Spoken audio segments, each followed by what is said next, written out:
नमस्कार दोस्तों, stock market studies में फिर से एक बार आपको दिल से स्वागत करता हूँ। तो इस वीडियो के अंदर मैं वही कंपनी के बारे में चर्चा करूंगा जो मुझे बेस्ट एक ट्रेड मिला और उस ट्रेड को मैं कंटिन्यू कर रहा हूँ। तो चलो एक एक करके सारे डिटेल्स को देख लेते हैं। सबसे पहले मैं डिस्कशन करूंगा एचसीएल टेक्नोलॉजीज के बारे में। तो basically HCL technologies limited India के एक third largest IT sector company है।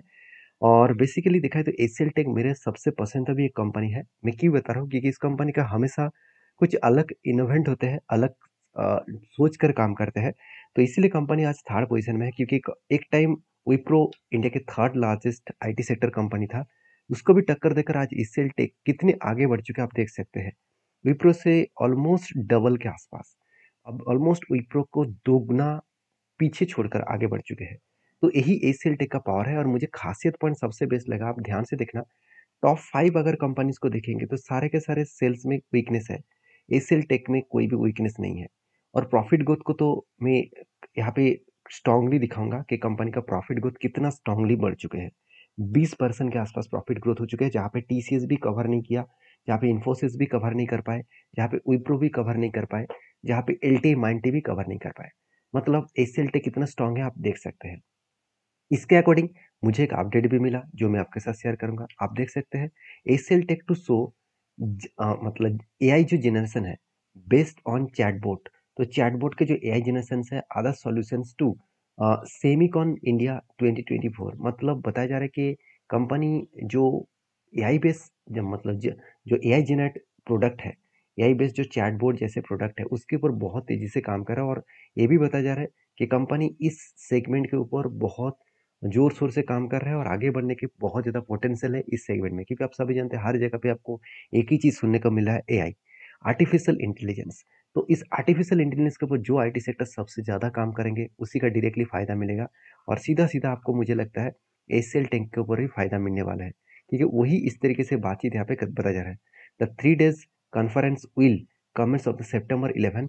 मतलब 3 दिन कॉन्फ्रेंस हुआ और वो भी किसके साथ, प्राइम मिनिस्टर नरेंद्र मोदी मोदी के साथ। तो मोदी जी के साथ इस तरीके से मतलब एआई के ऊपर काम करने के लिए, नया प्रोजेक्ट को इनोवेशन करने के लिए बातचीत किया गया है एचसीएल टेक के ऊपर।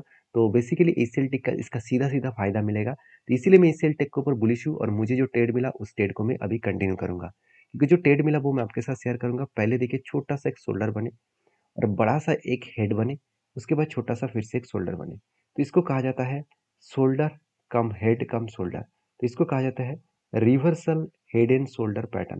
तो reversal head and shoulder pattern जब भी बनता है तो आपको दो चीज़ों को याद रखना है। पहली बात यहाँ पे ब्रेकआउट हुआ, ब्रेकआउट कंफर्मेशन भी हुआ।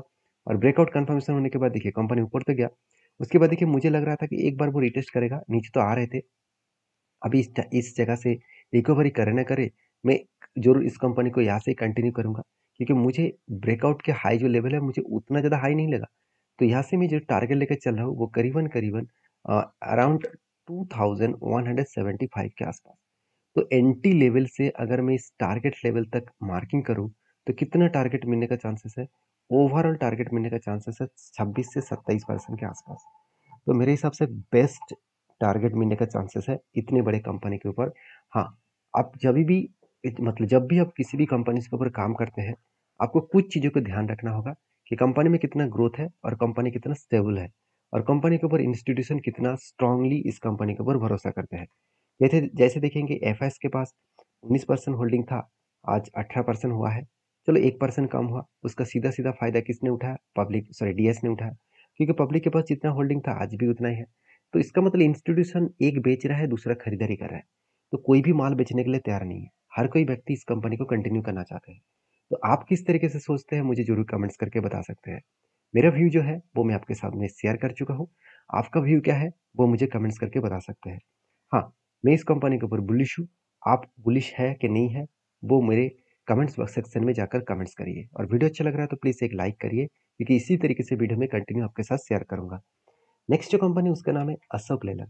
तो बेसिकली अशोक लेलैंड के ऊपर बहुत दिनों से मैं इस कंपनी के ऊपर ट्रेड लेकर इंतजार कर रहा हूँ।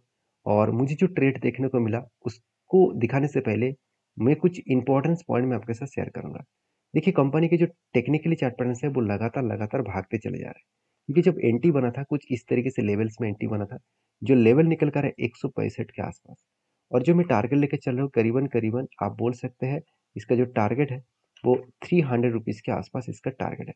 मतलब 165 के आसपास इसका एंट्री लेवल है और 300 लेवल तक इसका टारगेट है। तो बेस्ट तरीके से एंट्री और बेस्ट तरीके से यहाँ पे टारगेट मिलने का चांसेस है। तो मुझे लगता है जो सिचुएशन क्रिएट हुआ है उसके अकॉर्डिंग कंपनी अच्छा खासा यहाँ पे जर्नी यहाँ पे करने वाला है और इसी जर्नी के बेसिस में मुझे लगता है अच्छा खासा शानदार ग्रोथ आने का चांसेस है। और इस तरीके से भागता हुआ क्यों देखने को मिले, कंटिन्यूसली क्यों भागते चले जा रहे हैं, उसके पीछे दो रीज़न है। पहले रीज़न क्या है? पहले रीज़न है, देखिए अशोक लेलैंड ने जो रिकॉर्ड किया इस अगस्त मंथ में, आप देखेंगे 2024 में अगस्त मंथ में कंपनी का जो टोटल सेल्स का डेटा है वो 14,463 कमर्शियल व्हीकल उन्होंने बेचा। तो ओवरऑल यूनिट का जो सेल्स है वो 14,463 के आसपास है। और इस डेटा को मैं अगर पिछले सालों से कंपेयर करूं, क्या सही में सेल्स ग्रोथ हुआ है? बिल्कुल नहीं, क्योंकि पिछले साल में था 15,576 यूनिट। पिछले साल में 15,576 यूनिट बेचा गया था और इस बार बेचा गया 14,463 यूनिट। तो ओवरऑल इस तरीके से जो सिचुएशन बने उसके अकॉर्डिंग मुझे लगता है बेस्ट तरीके से यहाँ पे सेल्स देखने को मिला। और वो सेल्स कितना परसेंट डाउन हुआ है? जो पिछले साल में जो सेल्स था वो मतलब 2023 में, और यहाँ पे जो सेल्स हुआ 2024 में, वो सेल्स 7% के आसपास डाउन हुआ है। 7% के आसपास यहाँ पे नेगेटिव देखने को मिला सेल्स में। तो इसी कारण के वजह से शेयर में थोड़ा सा प्रेशराइज है। तो जो लोग सोच रहे थे, जो लोग कमेंट्स कर रहे थे कि सर कंपनी के ऊपर ऐसा क्या हो गया कि कंपनी एक प्रेशराइज में है, कंपनी ऊपर जा नहीं रहा, क्योंकि जो टारगेट है वो तो ज़्यादा दूर नहीं है, तो कंपनी को तो ऊपर जाना चाहिए था, क्योंकि स्ट्रांगली रेजिस्टेंस को ब्रेकआउट किया और ब्रेकआउट कंफर्मेशन भी किया था। तो यहाँ से रिटेस्ट करने के बाद तो ऊपर जाना चाहिए था, नीचे क्यों आ रहा है? देखिए नीचे सिर्फ यही कारण की वजह से आ रहा है कि कंपनी के ऊपर थोड़ा सा प्रेशराइज है और साथ ही साथ मार्केट के ऊपर लगातार जिस तरीके से करेक्शन का माहौल है, जिस तरीके से यूएस मार्केट में लगातार एक प्रेशराइज बनता हुआ देखने को मिले, उसके अकॉर्डिंग कंपनी के ऊपर करेक्शन हो रहा है। बाकी इस कंपनी के ऊपर आपके क्या व्यू है जरूर मुझे कमेंट्स करके बता सकते हैं। नेक्स्ट जो कंपनी है उसका नाम है आईजीएल, इंद्रप्रस्थ गैस लिमिटेड। तो फाइनली आईजीएल के ऊपर जो टेक्निकली चार्ट पैटर्न्स मिला वो भी सेम टू सेम हालत में है। अगर मैं आईजीएल के चार्ट को देखूं तो यहाँ पे भी देखिए क्या बना, पहले एक छोटा सा शोल्डर बने, बिग हेड बने, उसके बाद एक शोल्डर बने, तो shoulder cum head cum shoulder बने।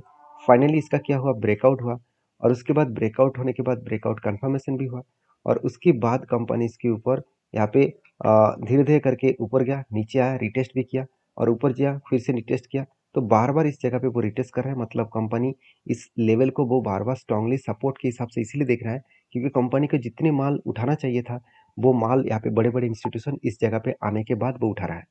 तो आप खुद ही देख सकते हैं वॉल्यूम देखिए कितना वीक है।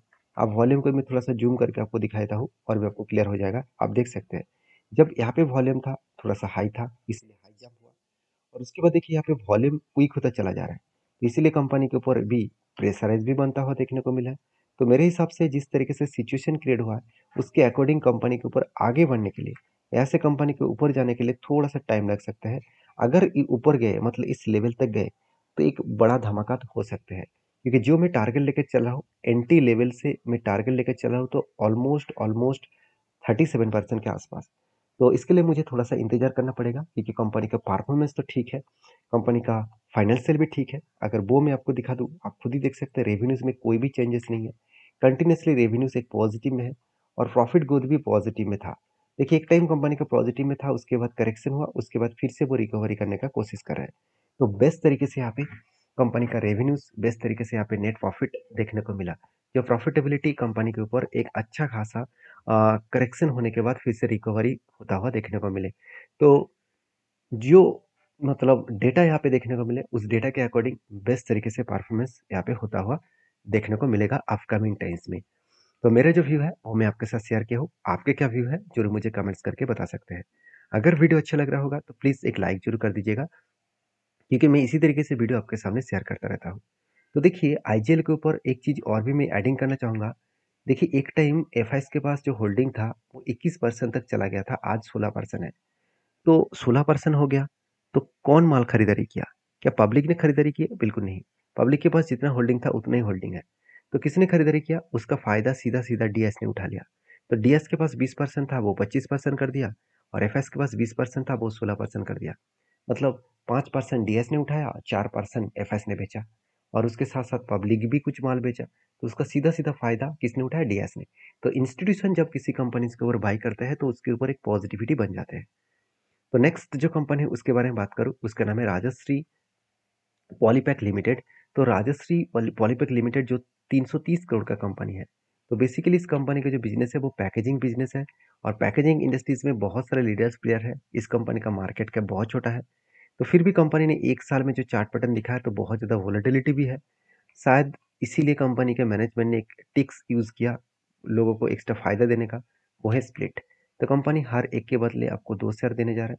तो क्योंकि इसका फेस वैल्यू ₹10 था, अभी 5 बनने जा रहा है। तो 1 के बदले 10 शेयर मतलब कंपनी की जो शेयर प्राइस है, वो आपको कम होता तो देखने को मिलेगा और 18 तारीख को, सितंबर की 18 तारीख को आपको इस तरीके से स्प्लिट मिलने वाला है।